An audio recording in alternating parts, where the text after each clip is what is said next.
इनको है gyrus sulcus. ये गायरस सल्कस, जो आदमी जितना दिमाग काम में लेता है वो उतने इंक्रीज होते जाते हैं। न्यूरोप्लास्टिसिटी नाम का एक टर्म है जिसका मतलब है कि जिस आदमी ने किसी भी एज में नए नए सब्जेक्ट्स को, चीजों को इंटर रिलेट करना शुरू कर दिया, ऐसा माना जाता है कि वायरिंग जो है वो रीप्रोग्राम होना स्टार्ट हो जाती है।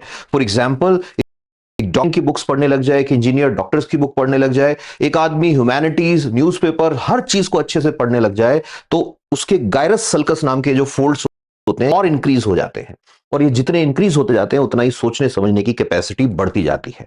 इसके उल्टा, अगर आदमी ऐसी चीजों में दिमाग लगा रहा है, दिमाग लगाना ही नहीं पड़ रहा, जिस पे हमने पूरा एपिसोड किया था, पैसिव लर्नर बन रहा है, मतलब ऐसी चीज देख रहा है जिसमें दिमाग पे कुछ कोई इंटेलेक्ट नहीं है, कोई लेवल नहीं है कंटेंट का उसके अंदर लगा हुआ है आदमी, तो ये फोल्ड वीक होने लग जाते हैं। इसीलिए कुछ लोग जो स्कूल टाइम में, कॉलेज टाइम में बड़े हाई लेवल के इंटेलेक्ट थे, बहुत अच्छा कंसंट्रेशन हुआ करता था, जब से कोविड आया है बोलते हैं हमारी मेमोरी कम हो गई है, हमारा फोकस कम हो गया है।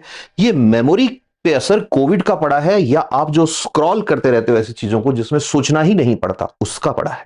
जरा याद तो करो, कोविड से पहले कितने टाइम के लिए स्क्रीन पे रहा करते थे और कोविड के बाद कितने घंटों के लिए स्क्रीन पर रहते हो? जरा याद तो करो, कोविड से पहले कितनी बार रात के 2 बजते थे और कोविड के बाद कितनी बार ऐसा हुआ है कि रात बज गए, 2 बज गए, आप फोन में ही लगे हुए हो। याद करो, कोविड से पहले कितनी बार सुबह उठने से पहले आपने मोबाइल फोन चेक किया होगा। और अब कोविड के बाद ऐसा तो नहीं कि सुबह की शुरुआत ही मोबाइल से हो रही है, या कहीं रात को आंख खुल रही है। पहले आंख खुला करती थी, रात को उठे, सुसु किया, पानी पिया, वापस सो गए।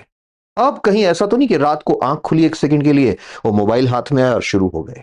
खैर, ये बातें फिर कभी डिटेल में करेंगे। अभी हम बात करने वाले हैं आज की एक खबर पे जो आपके गायरस सल्कस पे लोड डालेगी, और ये लोड डालना जरूरी है। हर एक न्यूज़पेपर में खबर आई है, dubious hat trick, India is world's worst dope offender. Dubious hat trick, एक तो देखो बड़ा अच्छा वर्ड है ड्यूबियस। ड्यूबियस का मतलब होता है डाउटफुल, ऐसा काम जिसमें आपको डाउट हो, तो उसके लिए आप वर्ड यूज कर सकते हो ड्यूबियस। कि ये क्या है कि भाई I am dubious about his capacity, कि जो जैसा दिखता है वैसा है या नहीं, आई डोंट नो।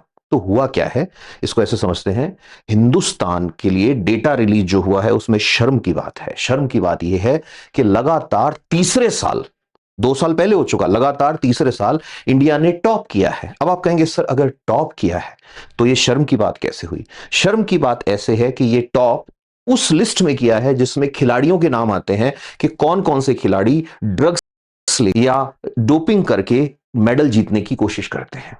अब एक तर्क यह भी हो सकता है कि हो सकता है सर इंडिया की पॉपुलेशन ज्यादा है इसलिए यहां के खिलाड़ी ज्यादा हो। नहीं, सैंपल जो लिए उसमें परसेंटेज के बेसिस पे बात आ रही है, इंडिया बहुत हाई लेवल पे खड़ा है।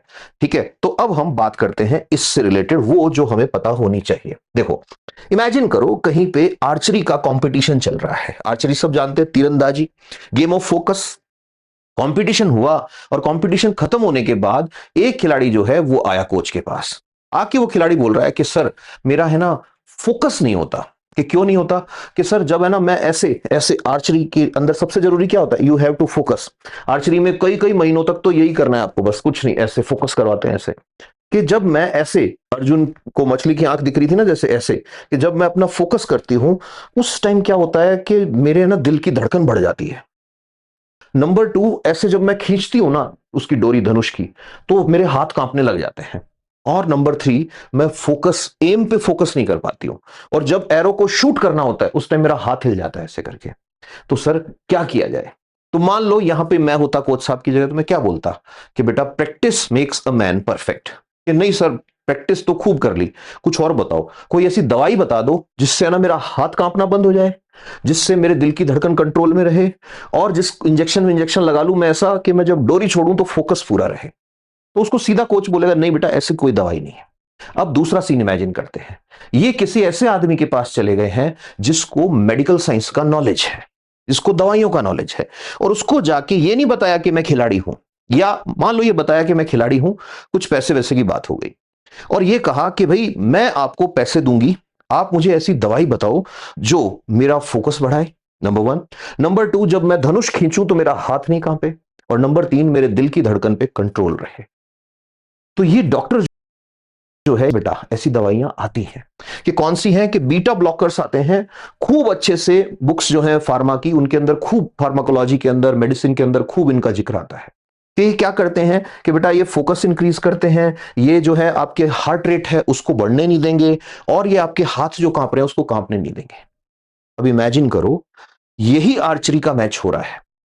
अब 10 खिलाड़ी खेल रहे हैं, 10 में से एक ने इस दवाई का इंजेक्शन लगा रखा है।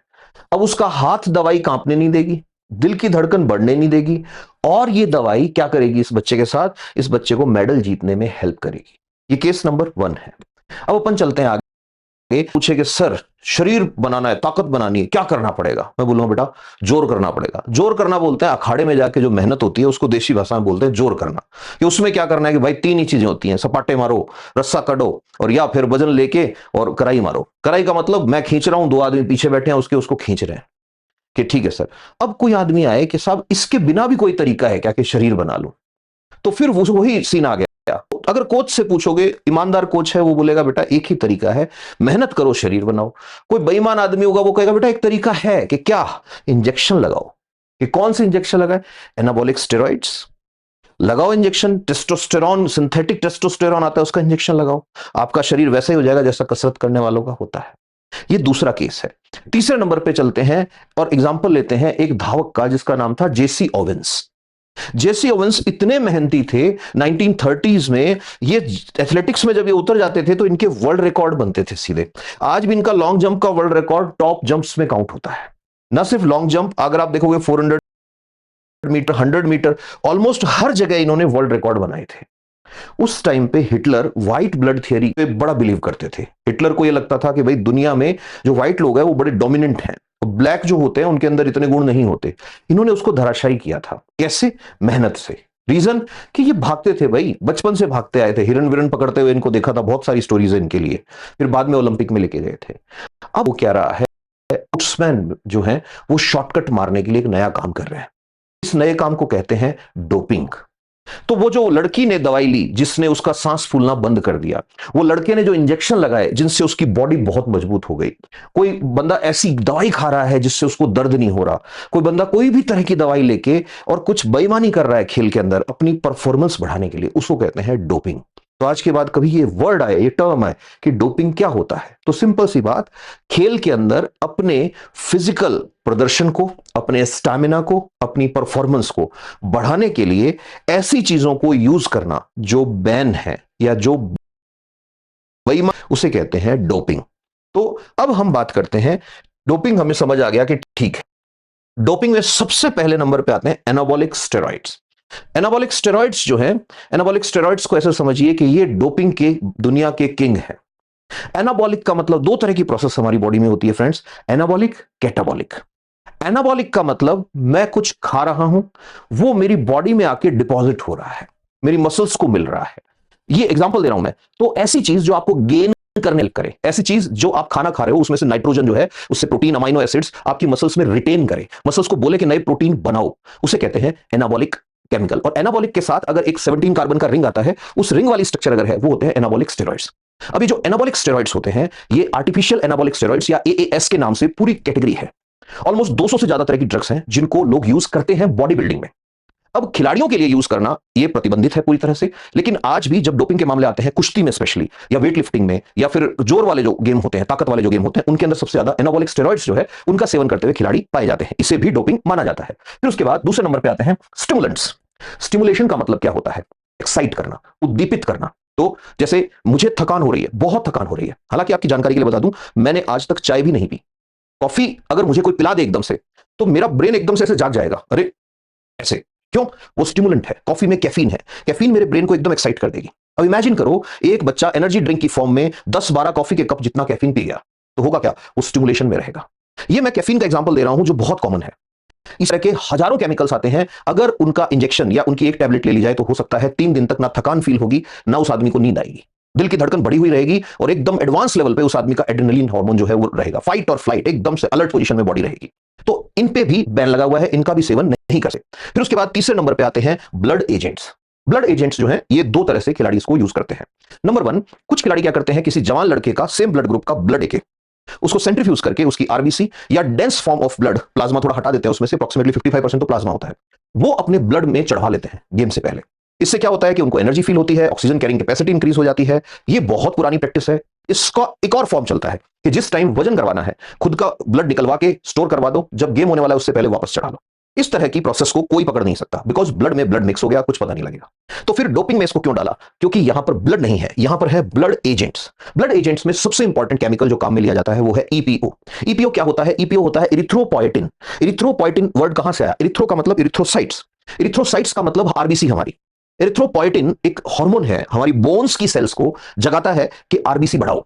तो अगर किसी आदमी ने ईपीओ का इंजेक्शन ले लिया, ईपीओ का इंजेक्शन अक्सर कैंसर के पेशेंट्स को दिया जाता है, या टर्मिनल इलनेस है, या बहुत इम्यूनो कॉम्प्रोमाइज पेशेंट है, उसके अंदर बहुत तगड़ी बीमारी हो रखी है, उसको ईपीओ का इंजेक्शन दिया जाता है। अब इस केस में क्या है कि ईपीओ का इंजेक्शन किसी आदमी ने ले लिया अगर, तो होगा क्या कि उसकी बॉडी में बहुत सारी ब्लड सेल्स बनेंगी। लेकिन ये आम आदमी के साथ तो बेईमानी हुई, इसलिए इस पर भी बैन है। फिर उसके बाद कुछ लोग बीटा एजेंट्स लेते हैं, अभी मैंने बात की थी, बीटा ब्लॉकर्स भी होते हैं, बीटा एगोनिस्ट भी होते हैं। जैसे एक खिलाड़ी है, उसको अस्थमा का प्रॉब्लम है। अब अस्थमा का प्रॉब्लम है, ध्यान से सुनना, किसी खिलाड़ी को अस्थमा का प्रॉब्लम है, वो आदमी इनहेलर ले रहा है। अब जैसे ही उसने इनहेलर लिया, तो इनहेलर क्या करता है? उसकी सांस की नली जो सिकुड़ रही थी उसको खोल देगा और उसका सांस फूलने नहीं देगा। वे में देखो, किसी आदमी ने हाई डोज ली उस दवाई की जो सांस फूलने से रोक रही है, तो इसका मतलब वो बेईमानी कर सकता है एथलेटिक कंपटीशन में। इसी तरह से कोई दवाई अगर आपके दिल की धड़कन को स्लो कर रही है, कोई दवाई अगर आपका फोकस इंक्रीज कर रही है, जैसा कि मैंने अभी बताया था बीटा ब्लॉकर्स, तो वो दवाइयां भी बैन है। लेकिन एक चीज याद रखना, कल को कहीं आंसर लिखें या किसी से डिस्कशन करें या अपने गायरस सल्कस को जगाने की कोशिश करें, तो याद रखना, जिस खिलाड़ी को अस्थमा होता है उसको डॉक्टर के प्रिस्क्रिप्शन पे, मेडिकल बोर्ड से बने हुए सर्टिफिकेट के बेसिस पे साल्बुटामोल या इसी तरह के दूसरे जो एजेंट्स होते हैं उनको लेना अलाउड होता है with in a limited dose. खांसी की दवाई के साथ इसीलिए कई बार खिलाड़ी जो है वो पकड़े जाते हैं, बिकॉज कुछ को पता नहीं होता कि इसको भी सैंपल कलेक्ट करने जब टीम आएगी तो उसमें पकड़ा जाऊंगा मैं। फिर आते हैं hormones and metabolic modulator. Metabolic modulator जो होते हैं वो क्या करते हैं? आपकी बॉडी की जो होम्योस्टेसिस मैकेनिज्म है, होम्योस्टेसिस का मतलब एक आम आदमी का शरीर जैसा चल रहा है, तो वो जब काम करेगा तो उसको थकान भी होगी। जब उस आदमी के ब्लड में ग्लूकोज का लेवल कम हो जाएगा तो उस आदमी का शरीर जो है वो ये बोलेगा भाई तू थक गया है, अब और नहीं खेल सकता, ग्लाइकोजन टूटेगा, ग्लूकोज बनेगा। बजाय इसके एक और प्रोसेस होती है कि क्या करो, कॉर्टिकोस्टेरॉइड नाम का एक ग्रुप ऑफ केमिकल्स आता है। हमारी जो एड्रिनल ग्लैंड होती है, यहाँ किडनी है, किडनी के ऊपर हमारी ग्लैंड है एड्रिनल ग्लैंड। तो एड्रिनल ग्लैंड से जो हार्मोन्स निकलते हैं उनमें एड्रेनलिन सुना होगा, फाइट और फ्लाइट रिस्पॉन्स देता है। जो जब हमें कोई डराता है तो हम एकदम से या तो डर जाते हैं या लड़ने के लिए तैयार हो जाते हैं, वो उसी हार्मोन से होता है।